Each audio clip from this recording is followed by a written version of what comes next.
നമസ്കാരം. UDF സർക്കാർ അധികാരത്തിൽ വന്നതിനു ശേഷം നടപ്പിലാക്കിയ ആദ്യത്തെ ജനപ്രിയ പദ്ധതിയാണ് സ്ത്രീകൾക്ക് KSRTC ബസ്സിൽ സൗജന്യ യാത്ര. അന്നു തന്നെ ഇതിൽ പല വിമർശനങ്ങളും ഉയർന്നിരുന്നു. പിന്നീട് KSRTC ബസ്സുകളിൽ അമിതമായിട്ടുള്ള തിരക്ക് വർദ്ധിച്ചു.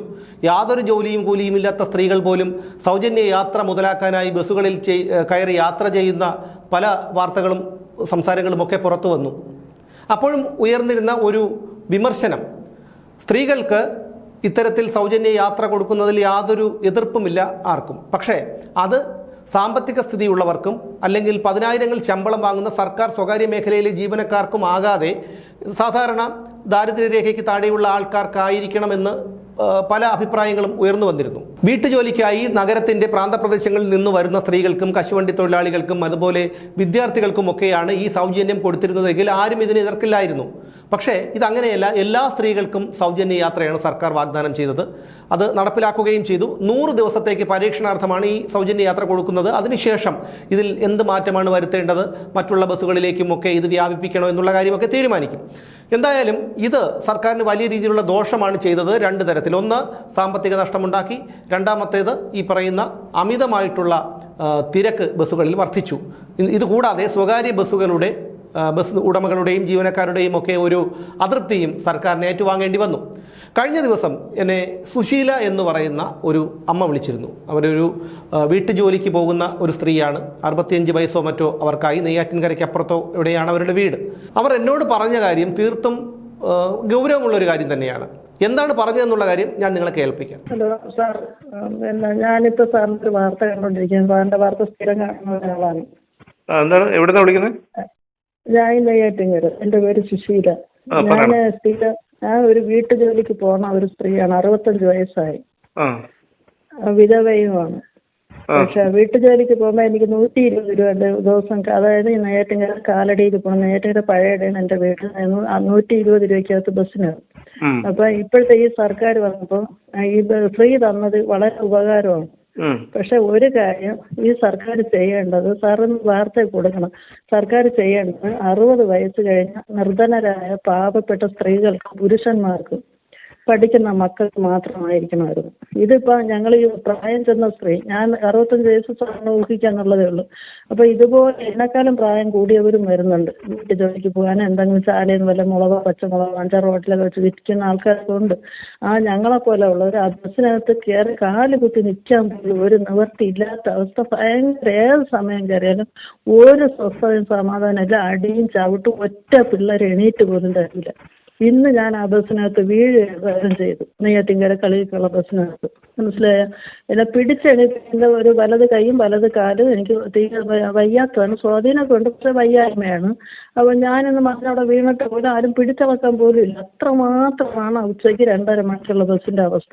അതുകൊണ്ട് സാറ് ഈ വാർത്തയിൽ ഒന്ന് കാര്യമായിട്ട് പറഞ്ഞു, ഈ മന്ത്രിമാരെ ചെവിയൊന്ന് തുറക്കട്ടെ. ഒരു 100 ദിവസത്തേക്കല്ലേ സാറേ ഈ പരീക്ഷണം പോലെ ഈ ഫ്രീ എന്ന് പറഞ്ഞു. അത് കഴിഞ്ഞ് അവർ തീരുമാനിക്കുന്നു. അപ്പോഴവർ ഞാൻ ഈ പറഞ്ഞ കാര്യങ്ങളൊന്നും അവർ തീരുമാനിച്ച് അങ്ങനെ ഒന്ന് നടപ്പിലാക്കാൻ വേണ്ടി സാറൊന്ന് ശ്രമിക്കണം. അല്ല, ഇതില് പിന്നെ ഈ തിരക്കുണ്ടാകുന്നത് എന്തുകൊണ്ടാണ്? മുമ്പും ഇതുപോലെ നിങ്ങൾ യാത്ര ചെയ്തിരുന്നതല്ലേ? എന്തുകൊണ്ടാണ് ഈ തിരക്കുണ്ടാകുന്നത്? പൊന്ന് സാറേ, 35 വയസ്സ് കഴിഞ്ഞ ഒരു 50 വയസ്സിനകത്തുള്ള പെൺപിള്ളേർ എവിടെ പോകണമെന്ന് അറിഞ്ഞൂടാ. അതായത് പൂവാറ് നിന്ന് ബാലരാമപുരം വരെ രാവിലെ ഒരു ബസ് പോയി കഴിഞ്ഞാൽ, അതായത് അത് കൊടുങ്ങാവള വഴി പനേറക്കുന്ന് വഴിയാണ് ബാലരാമപുരം കയറണം. ആ കയറുമ്പോൾ ഇതിന് മുൻപാണെങ്കിൽ അവിടെ വന്നാൽ പോലും എല്ലാ സീറ്റിലും ആളില്ല.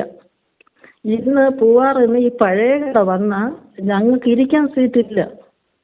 മനസ്സിലായി? ആണുങ്ങൾ, പാവം പിടിച്ച ആണുങ്ങൾ, പ്രായം ചെന്ന് നല്ല വയസ്സായ ആണുങ്ങൾ കയറിയപ്പോലും ഒരു പെൺപിള്ളേർ എണീറ്റ് കൊടുക്കൂല. എവിടെ പോകണമെന്ന് എനിക്ക് അറിഞ്ഞൂടെ എൻ്റെ പൊന്നു സാറേ. ഇത്രയും ഈ ചെറുപ്പക്കാരായ പെൺപിള്ളേർ അത്രയും നേരം വളർത്ത് ഇറങ്ങി തിരിക്കണതാണ്. അത് സാർ ഒന്ന് ഒന്ന് കഴിവിന്റെ പരമാവധി. സൗജന്യ യാത്ര വന്നതോട് കൂടിയാണോ ഇത്രയും തിരക്ക് കൂടിയത്? അതിന് ശേഷം അല്ലെ ഞങ്ങൾ സുഖമായിട്ട് ഇവിടെ നിന്ന് ഇരുന്ന് കിഴക്കേക്കോട്ട പോവാമായിരുന്നു. ഇപ്പൊ നിന്ന്, അതായത് ഞാൻ ഒരു ദിവസം സ്റ്റാച്യു നിന്ന് ഒരു വീട്ടിൽ ജോലിക്ക് പോയിട്ട്, ഞാൻ പാർട്ട് ടൈം ജോലിക്ക് പോകണതാണ്. സ്റ്റാച്യു നിന്ന് വണ്ടി കയറി ഞാൻ 3 കല്ലുമുള്ള ആയുർവേദ ആശുപത്രി നാട വരെ ഞാൻ നിന്നു. 3 പിള്ളേരോടെ ഞാൻ പറഞ്ഞു, ഒന്ന് എണീറ്റ് മക്കളെ, അമ്മച്ചി കാലും കൈയും വയ്യ, വേദനയാണെന്ന് എണീറ്റ്. ആരും എണീറ്റ് തന്നില്ല. അപ്പൊ ഈ അവസ്ഥ എല്ലാം ഇപ്പൊ ഇവർ ചെയ്തതാണ്. ഞാനൊരു കോൺഗ്രസ്സുകാരിയാണ്, മനസ്സിലായോ? എന്നാലും എന്റെ പാർട്ടി എനിക്ക് ജയിച്ചതിനൊക്കെ ഉണ്ട്, പക്ഷെ അവര് കാണിക്കുന്ന ഇത്രത്തോളം കാണിക്കണ്ടായിരുന്നു. അപ്പൊ അതുകൊണ്ട് അമ്മയ്ക്ക് ഇപ്പൊ ലാഭം ഉണ്ടായിട്ടില്ല, 120 ലാഭം ഉണ്ടാവുന്നുണ്ടല്ലേ? ലാഭം ഉണ്ടായി, പക്ഷെ നമ്മൾ അതിനെല്ലാം 7 ഇരട്ടി ഇടിയും ചവിട്ടും കൊണ്ട് ഞാൻ പറഞ്ഞില്ല, ബസ്സിനകത്ത് വീണിട്ട് പോലും എണീറ്റ് ഒരു കുട്ടികൾ തന്നിട്ടില്ല, ആരും എണീറ്റ് തന്നിട്ടില്ല. പിന്നെ ഞാൻ എണീറ്റ് അവിടെ ചാരി ഒരു എന്നെക്കാളും പ്രായമുള്ള സ്ത്രീയുടെ തോളിൽ കൂടെയാണ് വീണത്. അവർക്ക് നല്ലതുപോലെ വേദനിച്ചു. ഞാൻ പറയുന്നത് ഞങ്ങൾ എന്തായാലും നമ്മൾ കണ്ടവന്റെ വീട്ടുജോലിക്ക് പോകണം, അവരുടെ വീട്ടിൽ ചെന്ന് കക്കും സുവരെ കഴുകി കൊടുത്തിട്ടാണ്. ഞാൻ മാത്രമല്ല, ഈ വീട്ടുജോലിക്ക് പോകുന്ന സ്ത്രീകൾ അത്രയും സാറിന്റെ വീട്ടിൽ മരുന്നവരുണ്ടല്ലോ, സാറിന് അറിയാം. പക്ഷെ എന്നാൽ നമ്മൾ വണ്ടിക്കൂലി കൊടുത്തു പോയ സമയത്ത് ഇത്രയും ബുദ്ധിമുട്ടിയില്ല. ഇപ്പം പക്ഷെ ശാരീരികമായി സകലവിധ ജാടി ഞരമ്പുകളും വേദനയാണ്, മനസ്സിലായോ? ഈ പോക്ക് ഒരു വർഷം നിൽക്കും, ഒരു 6 മാസം നിൽക്കുകയാണെങ്കിൽ ഞാൻ കടരോഗിയായി പോയി. എൻ്റെ അവസ്ഥ ഞാൻ പറയുന്നു. പക്ഷെ ജോലിക്ക് പോകാതിരിക്കുന്നൂടെ അമ്മച്ചിന്ന് ചോദിച്ചാൽ ജോലിക്ക് പോയി പറ്റി. ഞാൻ എൻ്റെ ഭർത്താവ് മരിച്ചു, എനിക്കൊരു മോനുണ്ട്, അവൻ കല്യാണം കഴിഞ്ഞ് അവൻ ഭാര്യയും മക്കളൊക്കെ ജീവിക്കുന്നു. അപ്പൊ എനിക്ക് തരാൻ ആരുമില്ല. എനിക്ക് 4 സെന്റ് സ്ഥലം, ഒരു വീട് മാറ്റി 3 ലക്ഷം രൂപ കട ഇനിയുണ്ട്. ആ കടങ്ങൾ എനിക്ക് തീർക്കണം സാറേ. ഞാൻ ഇന്നിരുന്ന് മരിച്ചു പോയാൽ ഞാൻ ആർക്കും കടക്കാരിയായി മരിക്കുന്നത് എനിക്ക് ഇഷ്ടമല്ല. അതുകൊണ്ട് കഴിവിന്റെ പരമാവധി ദൈവം തന്ന ആരോഗ്യം വെച്ച് ജോലി ചെയ്യാൻ കഴിയുന്നിടത്തോളം ചെയ്യും. അതുകൊണ്ട് പാർട്ട് ടൈം ജോലിക്കാണ് ഞാൻ പോകുന്നത്. അപ്പൊ അമ്മ പറയുന്നത് ഈ എന്താണ്, ഈ വയസ്സായ ആൾക്കാർക്കും ഇതുപോലെ 65 വയസ്സ് കഴിഞ്ഞ സ്ത്രീകൾക്കും പുരുഷന്മാർക്കും കുട്ടികൾക്കും മാത്രം സൗജന്യം കൊടുക്കണമെന്നാണ്. 60 വയസ്സ് കഴിഞ്ഞാൽ മനുഷ്യർക്ക് കൊടുക്കട്ട്. വലിയവന്റെ വീട്ടുകാർ പണവും പ്രതാപം ഉള്ളവർ 60 വയസ്സ് കഴിഞ്ഞവരാരും ബസ്സിൽ വലിയതായിട്ട് കയറുന്നതായിട്ടില്ല. പാവങ്ങൾ തന്നെ കയറുന്നത്. ഈ കയറുന്ന അത്രയും ചെറുപ്പക്കാരാണ് ഇപ്പൊ പിള്ളേര്. എന്തിനിപ്പോ ഇത് ചെയ്ത്? എനിക്കിപ്പോ 120 രൂപ 70 രൂപ ലാഭം, 70-75 രൂപ വരെ ലാഭമാണ് ഒരു ദിവസം.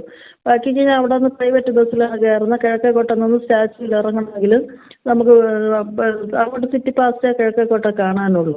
അപ്പൊ അത് 12 രൂപ അത് കൊടുത്താണ് പോകുന്നത്. ഇപ്പൊ ലാഭം 75 ആണെങ്കിൽ പൊന്നു സാറേ, എന്റെ വലത് കാലം എനിക്ക് എടുക്കാൻ വയ്യ. നമുക്ക് മുകളിൽ പിടിച്ച് നിൽക്കാൻ വയ്യ. ബസ്സിക്കാർ ബസ്സൊന്ന് ചവിട്ടി പിടിക്കുമ്പം മറിഞ്ഞടിച്ച് വീണു പോകണം. ഞെരുക്കത്തിലാണ്, ഇടിച്ചു നിൽക്കും. ഇന്ന് പിന്നെ അത് ആ ഒരു സ്ത്രീ അങ്ങോട്ട് മാറി തന്നോണ്ട് ഞാൻ അങ്ങ് മറിഞ്ഞു പോയതാണ് കടയിൽ. ഇപ്പൊ നമ്മൾ എന്തായാലും ഇതൊരു വാർത്ത, ഇപ്പൊ നമ്മളും പറയുന്നത് ഇത് തന്നെയാണ്. ഇത്രയും സൗജന്യം കൊടുക്കണം, നിങ്ങളെ പോലുള്ളവർക്ക് കൊടുക്കണമെന്നാണ്. നിങ്ങളുടെ വാർത്ത കണ്ടു കാണുമല്ലോ. അപ്പൊ അത് അങ്ങനെ കൊടുക്കണമെന്ന് നമ്മളും പറയുന്നത്. അപ്പൊ നമ്മൾ ഇത് എന്തായിരുന്നാലും ഒരു വാർത്ത ഒന്നുകൂടെ ചെയ്യാം കേട്ടോ. 100 ദിവസം കഴിയുമ്പോൾ അവർ ഇതുപോലെ ഒരു മാറ്റം വരുത്തുമ്പോഴത്തേക്കും നിങ്ങളെപ്പോലുള്ള ആൾക്കാർക്ക് അതൊരു വലിയ ഗുണമാവും. ഈ ആവശ്യമില്ലാത്ത ആൾക്കാർക്ക് കൊടുക്കേണ്ട കാര്യമില്ലല്ലോ. ഇല്ല, അവരിപ്പോ 100 ദിവസം നോക്കട്ടെ എന്ന് പറഞ്ഞില്ല അത് തുടങ്ങിയത്. അവര് അത് 100 വരുമ്പോഴെങ്കിലും അവർ ഒരു മാറ്റം വരുത്തിയാൽ മതിയായിരുന്നു. 100 ദിവസം അവർ മാനം പിടിക്കാൻ വേണ്ടി 100 ദിവസം ചെയ്യണം. 100 ദിവസം കഴിഞ്ഞ് അവര് ബാക്കി എന്ത് ചെയ്യണം നമ്മൾ തീരുമാനിക്കുന്ന അന്നേ പറഞ്ഞല്ല. ശരി, എന്നാ ശരി, ചെയ്യാം. ശരി. കേട്ടല്ലോ, ഇതാണ് ആ അമ്മ പറഞ്ഞത്. അതായത് ഈ സൗജന്യ യാത്ര അവർക്ക് ഗുണം ചെയ്യുന്നുണ്ട്. ഏകദേശം 1200ഓളം രൂപ അവർക്ക് ഒരു മാസം ലാഭിക്കാൻ പറ്റുന്നുണ്ട്. അതൊരു വീട്ടുവേലക്കാരിയാണ്, വീട്ടുജോലിക്ക് പോകുന്ന ഒരമ്മയാണ്.